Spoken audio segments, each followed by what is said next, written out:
Chemistry is the study of matter, what it is, and how it changes.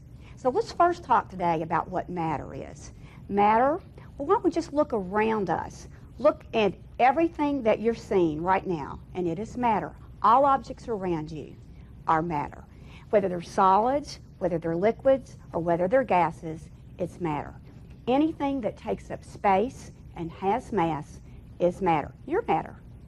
Now, when trying to understand matter, perhaps it would be a good idea to try to classify matter. So perhaps the best way for us to think about matter is to group it according to elements, mixtures, and compounds. So let's talk a minute about elements, mixtures, and compounds and what they're like. An element is a basic substance that can't be divided into anything else. I'm saying it's a pure substance. All the atoms inside are alike. When you're talking about a mixture is just where you could combine elements, you could combine compounds, anything that you want to do. It's sort of like do it your way. We'll look at a couple examples right now.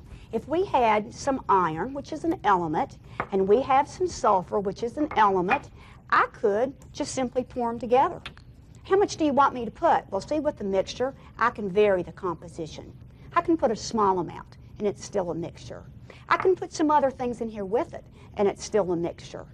That's the properties, the components of being a mixture. A compound, unlike a mixture, you can't vary the composition.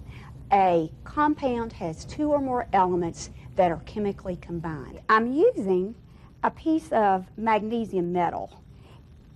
It's an element on the periodic table. We're going to have this metal combined with oxygen in the air, another element. So we've got the metal plus the nonmetal that are going to chemically combine and form a compound. So I need to use some energy to get this reaction going. I'm going to ignite it, okay? From the chemical reaction that's occurring, it's giving off a tremendous amount of light. This is the same reaction that takes place in old flash bulbs of cameras, okay? Now, there's a white powder that has formed, and this white powder is a compound that formed from the chemical reaction of the metal and the nonmetal. This is magnesium oxide.